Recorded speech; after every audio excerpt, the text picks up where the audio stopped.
There's a little football game on today, hence my attire. You say, Pastor, the Pats aren't playing, and I'd say, so? Who am I rooting for? The Patriots, of course. Who else would you root for? You can't root for the Broncos. They kind of, did I almost say stole that? They squeezed out that win last week, and so, I'm not a big fan, although, I rooted for Denver many moons ago, so I guess if I had to pick who I was going to root for, I guess it would be Denver. I really don't like the Panthers. I'm from Carolina, and I don't like the Panthers, and so I definitely can't root for them.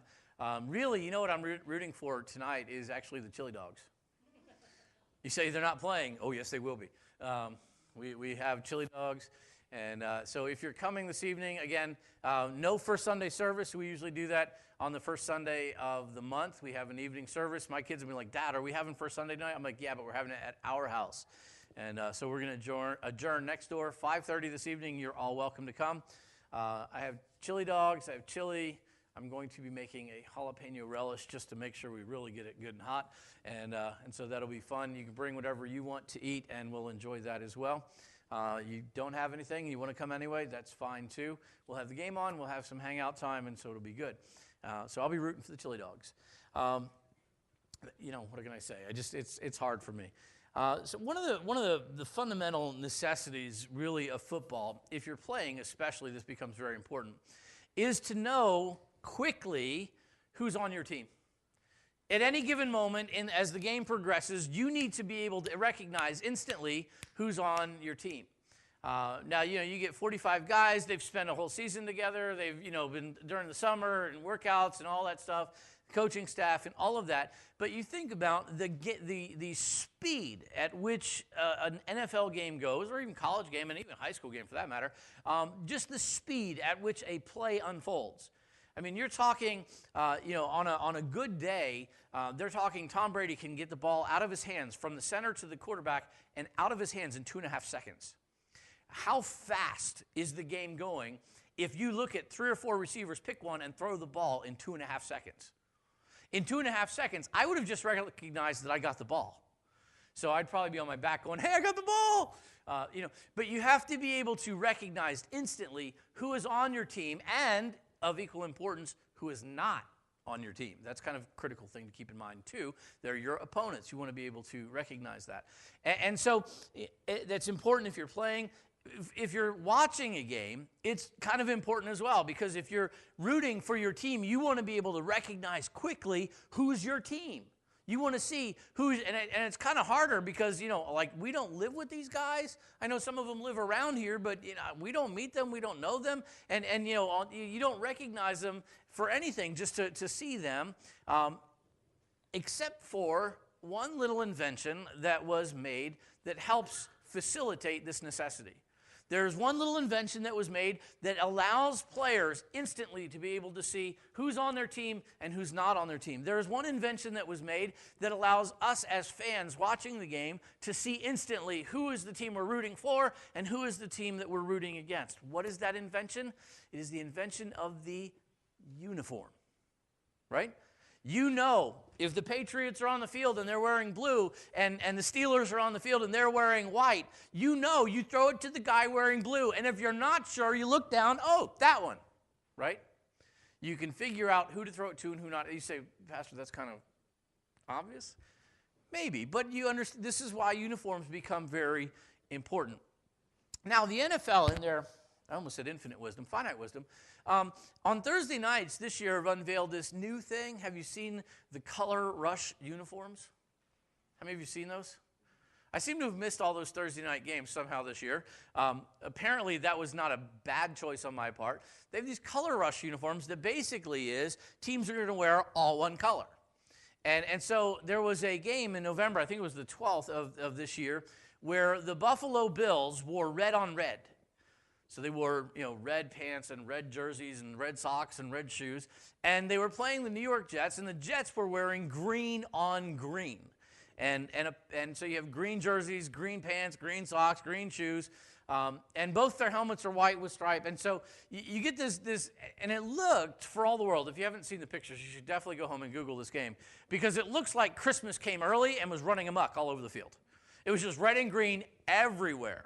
And these are the color rush, and it was like supposed to create interest. And the only thing it did was everybody acknowledged the NFL has zero fashion sense as they're doing this. Now, the other problem that especially that game would have had is that roughly 6% of the male population in America, which is probably the demographic they're most after, roughly 6% of the male population in America suffers from red-green color blindness. And so if you happen to be one of those people, guess which team you didn't know was which? Either of them, because one's wearing red and one's wearing green, and if you're red-green colorblind, they're both gray. You can't tell the difference between red and green. So if you're watching the game, you've now no idea, quickly at least, who's who. Let's hope none of the players suffered from that because you look down and everybody's wearing your color. Kind of a problem that you have. And so, I don't know that was necessarily a good decision on the NFL part, because it really is critical in the course of an NFL game that you know who your opponent is.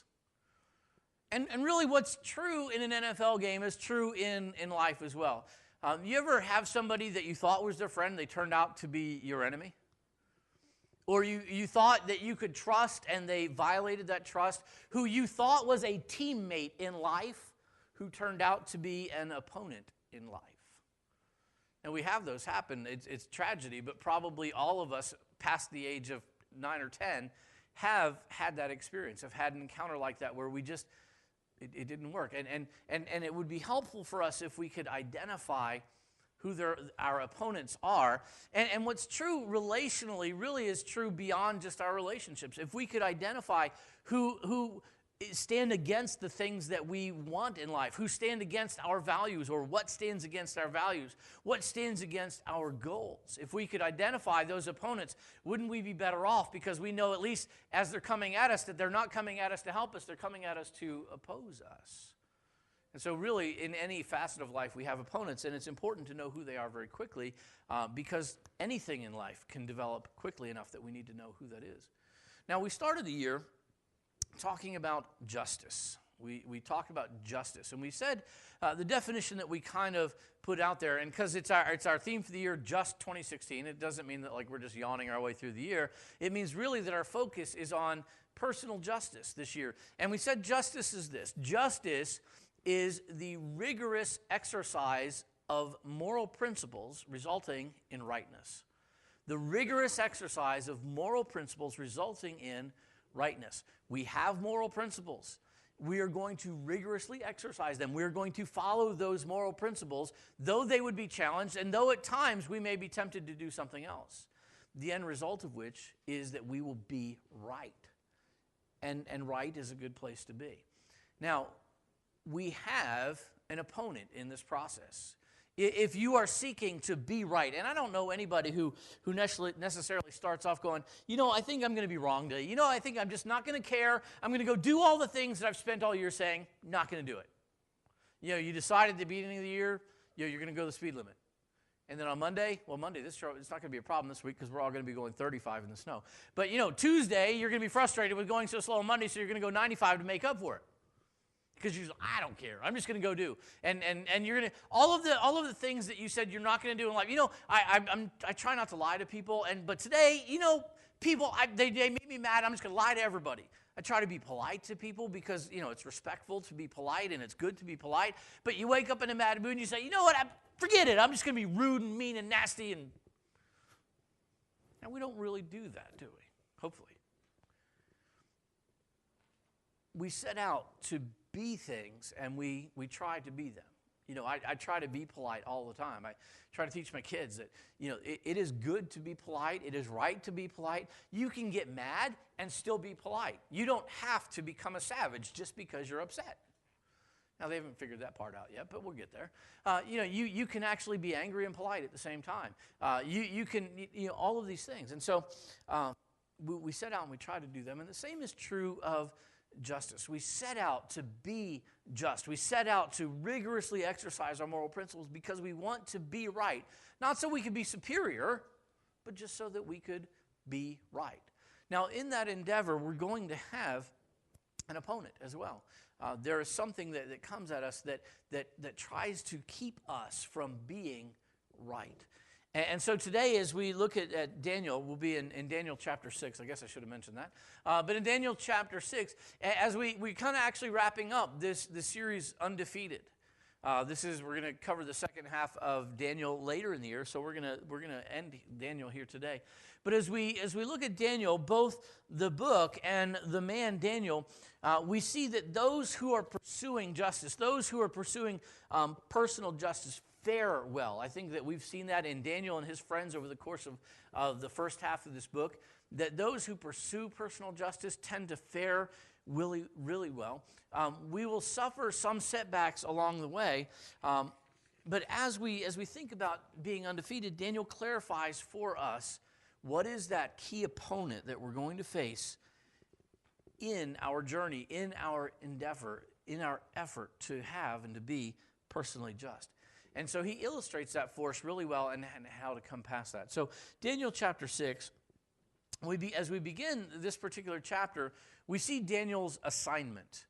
We see that Daniel receives an assignment. Now, if you'll think, or if you look back at Daniel chapter 5, we said last week, Daniel was right at the end of chapter 5. He was actually promoted to the king of Babylon, and it was he that actually ended up surrendering the city and really the empire to the Persians. And so he was in his kind of vaunted position for these few moments. And the temptation to think for us would be that was really the end for Daniel. And it really wasn't. He got this great promotion, and we're like, oh, great, he was promoted to king just in time to relinquish the kingdom to somebody else, just in time to surrender. But things didn't go badly for him. And chapter 6 picks up kind of right on the heels of chapter 5. There have been some gaps in the years between the chapters. We don't get so much of that here. And so we see Daniel's assignment, beginning in verse 1. It pleased Darius to set over the kingdom 120 satraps to be over the whole kingdom, and over these 3 governors, of whom Daniel was one, that the satraps might give account to them, so that the king would suffer no loss. Then this Daniel distinguished himself above the governors and satraps because an excellent spirit was in him, and the king gave thought to setting him over the whole realm. And so we see Daniel here didn't do too badly, though he was only the king of Babylon for a moment. Here we have Darius now. He's setting up a kingdom. You figure he'd started out in Media, and Darius, and we're going to see this right at the end of the chapter, but just to kind of clarify, Darius, and we'll see him called Cyrus the Persian. And so we find, and there's a little bit of uncertainty among historians about who Darius was, but the weight of it seems to be that Darius the Mede and Cyrus the Persian are one and the same person. Historically, they look like they were the same. There is certainly a lot of historical precedent for a king to have more than one name. Especially a guy who is the king of the empire of the Medes and Persians. He had a Median identity and he had a Persian identity, and he kind of focused on whichever of those things was expedient in the moment. If he was in front of a largely Median audience, he was Darius the Mede. But if he was in more of a Persian audience, he was Cyrus the Persian. So the same guy that we see in these, and so history records that Cyrus was about 62 years old when Babylon fell, and so we're pretty confident they're the same guys. So here is his Darius. I'll go with Darius today. Darius is setting up an empire. Now, he has just finished conquering Babylon. Babylon was the world empire that he defeated, and so his territory has expanded rapidly, quickly.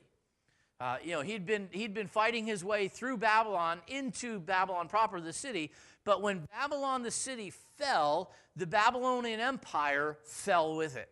And so now it falls to Darius as the conqueror who has just radically expanded his empire to set up a government. And so what we're reading here is probably within the first, maybe the second year of his reign at the far end, as he is setting up his government. He's got, he just doubled the size of his kingdom. You got to reorganize when that happens. And so he is. And so what he decided to do was he would set up 120 provinces. broke his whole empire up into 120 provinces, and he put administrators in each of those provinces. We see them called here in the text a satrap. You say, what's a satrap? It's the guy who administers the province. He's like a governor. That's as far as we need to get. It's just bureaucracy in action. And then over these 120 satraps, he set up 3 governors, 3 chief overseers, 3 administrators, 3 presidents. Call them what you will. They're kind of like the super governors that the 120 answer to these 3. And we're not told, but presumably there is some division, probably like 40 or so provinces that they're each over top of. So the 120 satraps report to these 3 guys, these overseers, and then these 3 overseers are the ones who are reporting directly into Darius. And so he sets up his government. And as things go on in the government, he begins to get feedback from these 3 overseers. And as time goes on, and it doesn't take much time, he begins to sense that the areas that Daniel is responsible for are functioning really well, better than the areas that the other guys are administrating, and things are going very well. And Daniel just, aside from having a great spirit of wisdom, and aside from having a lot of knowledge, and aside from having the ability, as we've seen, to tell and to interpret dreams, he also had a lot of political sense, and he was administrating these provinces, and things were clicking along well. And so Darius, as he's going along, he's observing this, he begins to have his thought of, maybe I need to add one more layer. Maybe I need to put somebody else over where Daniel is over his province, promote Daniel one more time, let him run the entire empire, and then just let me know if I need to do anything. He's like, I got a good guy here. I could just go on vacation, let him run the kingdom, and I could just be the boss. That's a great place to be. And so this is what's going on in Darius' head. He's thinking, I think I may promote him one more time. And so, he has this great assignment that Daniel already has, and he has this great assignment that Darius is trying to work out for him. And so we see Daniel's assignment didn't fall too badly coming off of the surrender of Babylon. He's landed on his feet and is doing pretty well. Not bad for a guy who's still roughly about 80 years old. I mean, he's just come out of retirement to go run a country. It would be a great thing to do. And so we see this assignment. Daniel is a man, then as we continue into verse 4, we find that he's kind of assessed on some level by the people around him. We get a fair assessment of who Daniel was. And the first part of this assessment actually comes from his subordinates and his peers.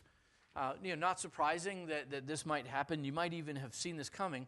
But when his subordinates and his peers assessed Daniel, the man, though everything was prosperous, guess what? They hated him. And that seems odd at the first glance that they would hate him. But think about what we know about Daniel so far. Very principled person.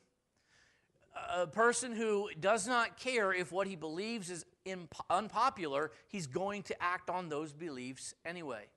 Here is a guy who has got great integrity, who is not going to bow to peer pressure, who is not going to let the machinery of graft and all of the other stuff that is normal to any bureaucracy run by mankind get into his way. So you got a guy that you can't bribe.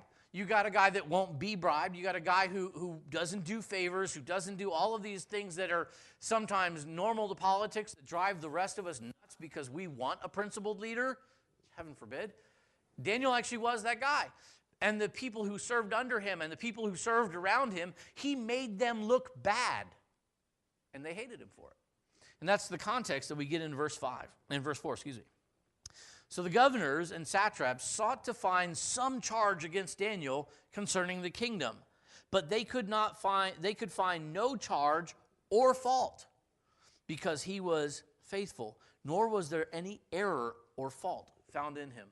Here's the assessment. Daniel's doing so well, they can't even find they can't even find an error that they can kind of tweak and turn and manipulate. He's just doing everything right, and there's just no place, there's no chink, there's no crack, there's no opening that he has given them that they can turn and twist for their own purposes. Then these men said in verse 5, "We shall not find any charge against this Daniel unless we find it against him concerning the law of his God." They said the only way we're going to be able to turn anything against him is if we take the moral principles by which he lives and we make them bad. Because he's not going to let go of his moral principles. He's not going to let go of God. He's not going to let go of faithfulness. So if we can turn what is good and we can make that a bad thing, he won't care. He's still going to follow it.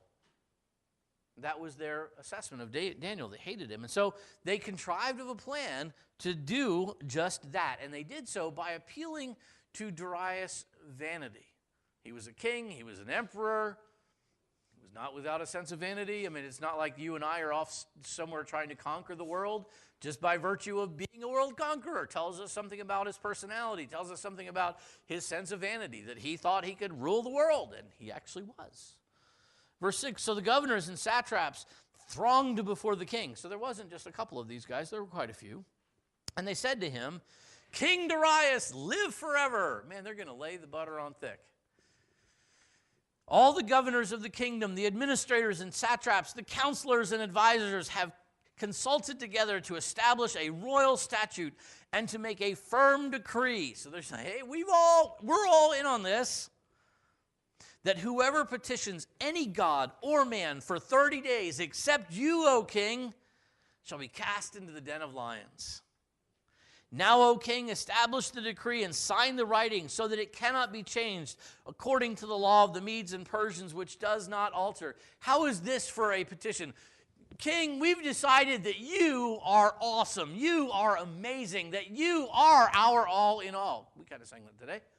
And they said, so here's what we've got together. We've decided to make a law just to say how great you are, that nobody can petition, nobody can ask a boon or a favor of any other god or of any other man for 30 days. Anybody who wants anything, king, they've got to come to you. Now, let's be honest for a second. Let's check the vanity aside. This is stupid.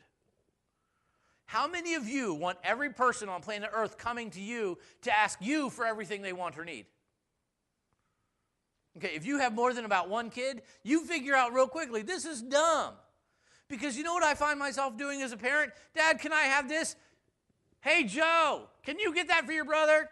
You know, can you go ask your mom? Can you take care, other than climbing in the fridge, which, the younger ones love to do, you're like, just go bother somebody else.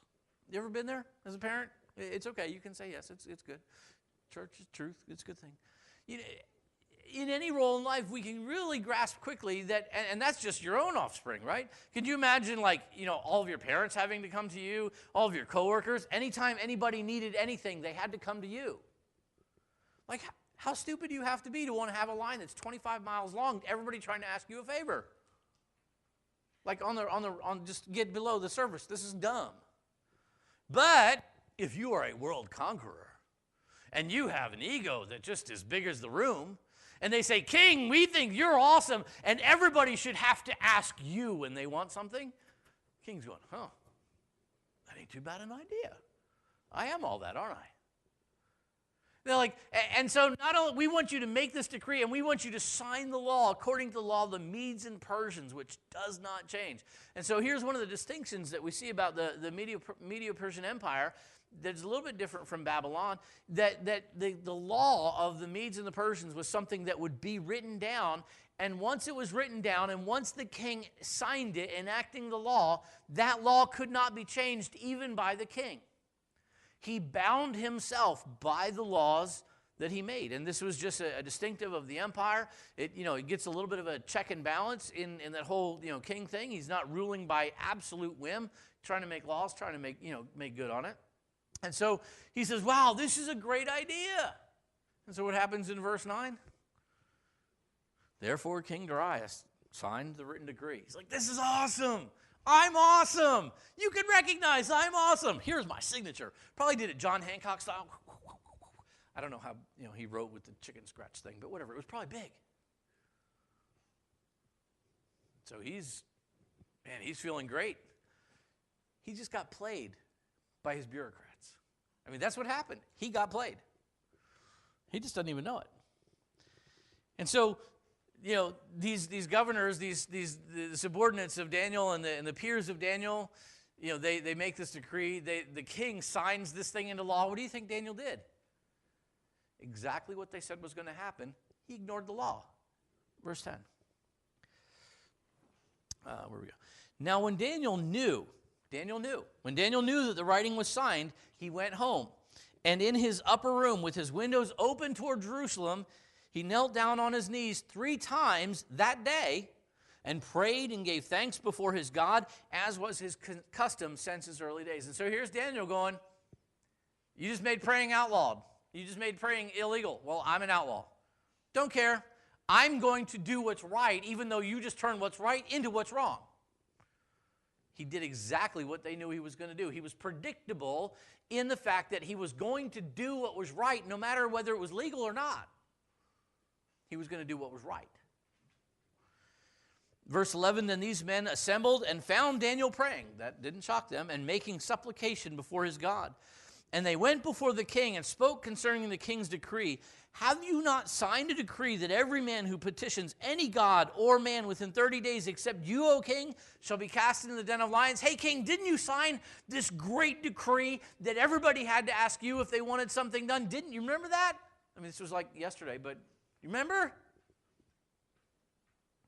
And the king answered and said, the thing is true, according to the law of the Medes and Persians, which does not alter. So they answered and said before the king, that Daniel, who is one of the captives from Judah. Is this crazy? We talked a little bit last week. You can't always live down, and you may never live down your heritage. Daniel's 80 years old. He hasn't been to Jerusalem for how many years? It's been like 60-odd years. He's been the king of Babylon. He's now one of the premier administrators in the Persian Empire, and they keep calling him the captive from Judah. They're just very dismissive of him as a person, of him as a man. Daniel has not been a captive from Judah for a very long time. He lived, he served voluntarily. He could have walked away at any point, and they would have missed him, but they couldn't have blamed him. He was not a captive for a very long time. He, in fact, was the powerful ruling elite. He was large and in charge. He wasn't a captive. Anyway, that Daniel, who is one of the captives from Judah, does not show due regard for you, O king, for the decree that you have signed, but makes his petition 3 times a day. Hey, king, remember that decree? Daniel, he's disobeying it. He's praying 3 times a day to his God, not to you. Now, if you're Darius, what just dawned on you? Dang, man, I got played. Because he liked Daniel. He was trying to figure out how to promote Daniel, and now he's got to go kill Daniel. This is not the way he planned his day playing out. He is not real happy with these guys, and he's not real happy with himself. He valued Daniel, and that's his assessment. The assessment of Daniel's peers, they hated him. The assessment of Darius, he valued him. Look at verse 14. And the king, when he heard these words, was greatly displeased with himself. Man, I'm so stupid. I got played. And he set his heart on Daniel to deliver him. And he labored till the going down of the sun to deliver him. What was Darius doing? He's looking for a loophole in the law. He is looking for something in the law that would give him an out. He wanted to save Daniel's life. He valued Daniel as a man, as an administrator. He wanted to promote him, not kill him. And so he's looking for a loophole, and he spends all day long looking for a loophole that he can't find because they wrote this law very tight. And they went before the king concerning the king's decree in verse 12. Have you not signed a decree that every man who petitions any god or man within 30 days, except you, O king, shall be cast in the den of lions? The king answered and said, the thing is true, according to the law of the Medes and Persians, which does not alter. Sorry, I'm reading the wrong verse. Anyway, verse 16, which is where I want to get. So the king gave command, and they brought Daniel and cast him into the den of lions. But the king spoke to Daniel, saying, your God, whom you serve continually, he will deliver you. Then a stone was brought and laid down on the mouth of the den, and the king sealed it with his own signet ring and with the signet of his lords, that the purpose concerning Daniel might not be changed. And so here's Darius. He spent all day looking for a loophole that he could not find. looking for some way to rescue Daniel. But at the end of the day, he had signed a law that even he could not break. And so they brought Daniel, they put him into the lion's den, and he said, Daniel, I know that your God will protect you. Your God will deliver you. Now, what we're about to read will show us how certain he was of that, which was not very. But they put the stone on the mountains, the mouth of the lion's den. He put his own signet ring on it. And so this is an imperial seal. You don't break an imperial seal except under pains of death. And so he was honorable that he was obeying the law and he was carrying out the law that he had signed, foolishly or not. It was still the law and he was following it. And then some of the other administrators did the same thing. They put their seals on it. They wanted to make sure that nobody was letting Daniel out of this under pains of death. And so Darius then goes off to spend a night of sleeplessness. Because though he said that Daniel's God would deliver him, I'm not sure that he was real confident in that. Look at verse 18. Now the king went to his palace and spent the night fasting. It means not eating. He skipped dinner. And no musicians were brought before him. Also his sleep went from him. Then the king arose very early in the morning and went in haste to the den of lions. And when he came to the den, he cried out with a lamenting voice to Daniel. The king spoke to Daniel, Daniel, servant of the living God, has your God whom you serve continually been able to deliver you from the lions? And so Darius was anything but confident. He's gone home and he has spent the entire night worrying. Daniel, on the other hand, I think had a good night's sleep. He didn't seem to be worried because Daniel was confident. Daniel, are you still there? Was your God able to deliver you? Daniel said in verse 21, O king, live forever. My God sent his angel and shut the lion's mouth so that they have not hurt me, because I was found innocent before him. And also, O king, I have done no wrong before you. What was God's assessment of Daniel? He delivered him.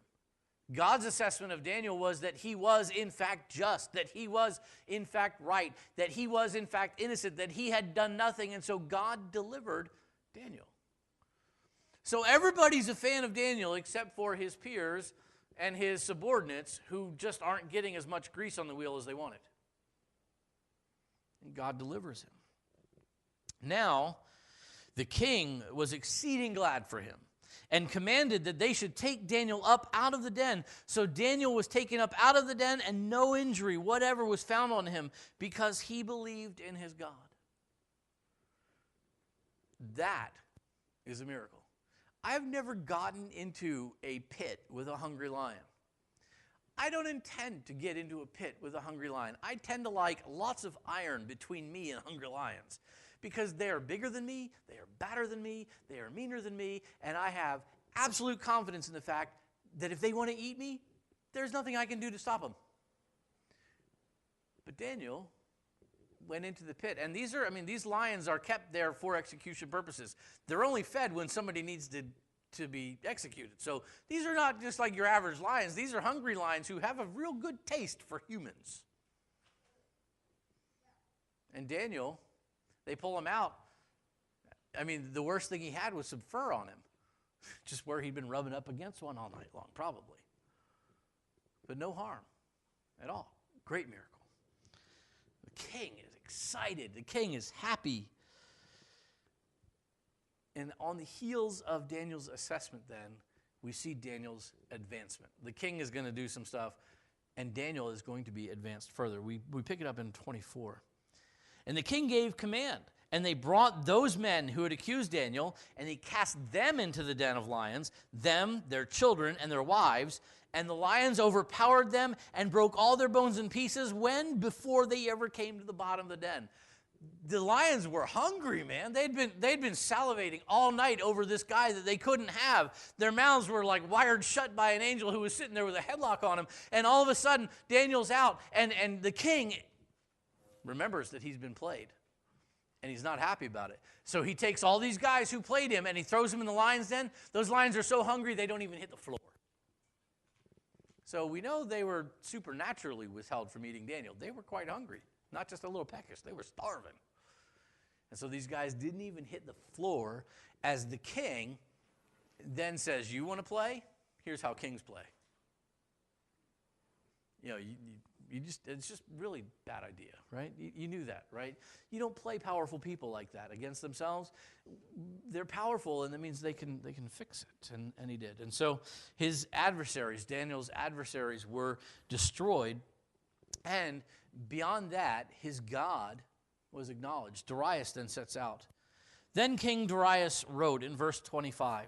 So he's making an empiric proclamation as the emperor. He's sending out a letter and a decree for everybody.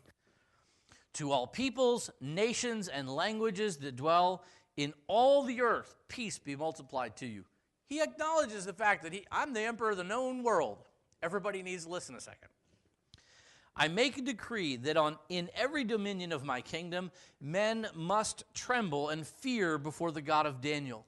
For he is the living God and steadfast forever. His kingdom is the one which shall not be destroyed, and his dominion shall endure to the end. He delivers and rescues. He works signs and wonders in heaven and on earth, who has delivered Daniel from the power of the lions. Now, Darius didn't worship particularly God. Darius, like everybody else in the region, was a polytheist. He worshiped many gods. But he says, look, Daniel's God, you better pay respect to him, because Daniel's God is impressive. Daniel's God, I think he might be the God of all the gods. I think he might be the one who has an unending kingdom. I think he might be the one who can really get stuff done. And so he makes this great decree about Daniel's God. And then Daniel's position was secured in verse 28. So this Daniel prospered in the reign of Darius and in the reign of Cyrus the Persian. And so we see that God delivered Daniel because he was just, and that God promoted Daniel again. It seems like every time you turn around in the first half of the book here, that Daniel's being promoted. He's always doing what's right. He's never completely popular with the people around him, but the people who are his superiors appreciate the fact that stuff gets done right, and that he's really a good guy. And anybody who's not looking out for their own self-interest says, he's a good guy. And Daniel keeps getting promoted. God delivered Daniel because Daniel was just. He was committed to the rigorous exercise of moral principles, resulting in his rightness. And so God delivered him. But it kind of begs for us a question. Because in the example of Daniel, as we look at his life and we look at his example, is it one that we want to follow? Yes, I think you look at Daniel and you see, wow, here's a guy who had the courage to do what was right all the time. And God promoted him all the time because he did what was right, even to the place of the lion's den where God delivered him supernaturally from the lions because he was right.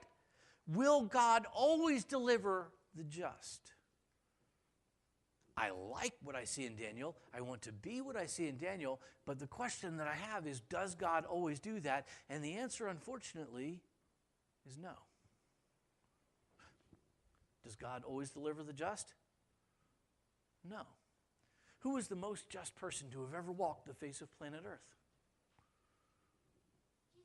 Jesus, thank you. I was waiting for that one. Jesus was the most just person to have ever walked the face of planet Earth. Did God deliver Jesus? No, and it's a good thing, because if God had delivered Jesus and Jesus hadn't died on that cross in our place for our sins, guess where we would be destined? There would not be an opportunity for us to look to God and say, God, I believe that Jesus died in my place and for my sins. I believe that you sent him because you love me. I believe that I can actually just turn to you, and because of what he did, taking my punishment, that you would save me if I would simply ask and receive. None of that would have been possible if God always delivered the just.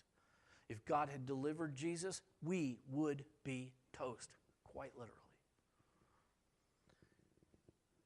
So sometimes God delivers the just, but sometimes it is his will, it is his plan, and it is his allowance that the just would not be delivered and that they would be suffered. And we could point through time and eternity, and we could see people after person after person after person who were just but suffered unjustly because of their justness, who were right and yet were allowed to suffer. And so what I find in the question, will God always deliver? I find that the question is wrong. I find it's not the right question to ask, because for the just person, death is not always defeat, and living is not always victory. Death is not always defeat, and living is not always victory. It's the wrong question for us to ask. For the person seeking personal justice, death is not their opponent. You know what their opponent is? And this is where it becomes really important for us, because if death is no longer my opponent, but I am going to face an opponent in my quest for personal justice, I need to know who is my opponent, don't I? And I want to do it quickly, just like in football. I need to know quickly, what's my opponent? I need to be able to recognize him. You know what my opponent is? If I'm pursuing personal justice, it's not my death, it's not even my comfort. My opponent is compromise. My opponent is compromise. Because how many times in Daniel's life, at how many key junctures in his career that we've looked at, how many times did he face a situation where it would have been easier to not exercise his moral principles? How many times did he face the temptation to compromise? Yeah, maybe here I'll take that bribe because everybody else is doing it. Maybe I'll take that bribe because that seems to be the way that things are done. Maybe here I'll give a bribe because I want to get something done and it's the easier course. How many times could Daniel have done that? We don't even know. But for certain, they were there. Wouldn't you agree? But Daniel was unwilling to compromise to such a degree that they knew the only way to trap him was to make right wrong, because that's the only way he was going to do what was wrong, because he was still going to do what was right. He was still going to do what was the truly, genuinely right thing to do.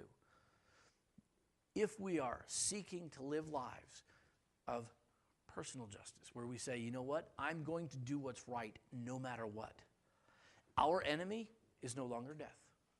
We may die. You say in 21st century Western culture in America?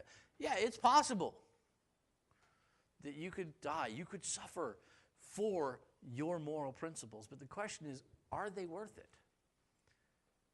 Are they worth it to you? Is it worth it to you to be right before God and to be right before yourself as you look at yourself in the mirror and say, I know I have done what was right,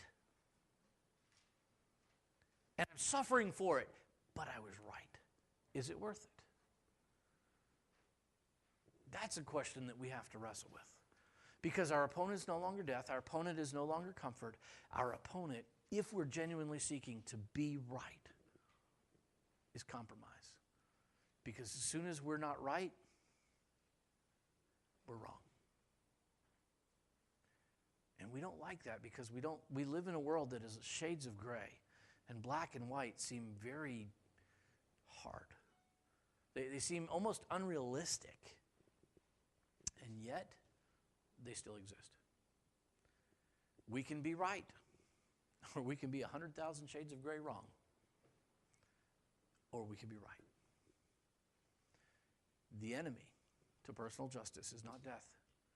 It is compromise. And when we get to that place, we recognize that dying is not always defeat, and living is not always victory. Compromise is defeat, and rightness, regardless of what else happens in my life, is victory. Daniel sat there in the lion's den undefeated. Not because he knew the lions weren't going to eat him, but because he knew he had done what was right. And so he won. Just like the three Hebrew children that were facing the fiery furnace, we talked about them a few weeks ago. They said, you know what, we're going to do what's right. God will deliver us, but even if he doesn't, we don't care. We're going to do what's right. And that's our choice today. We can compromise, or we can be right. We can justify our wrongness, or we can be right. the option, the choice. That's up to us. And we have to make that decision over and over and over again every time the decision comes up. Every time the opportunity to compromise comes up. Every time the ability to do something right or do something wrong comes up.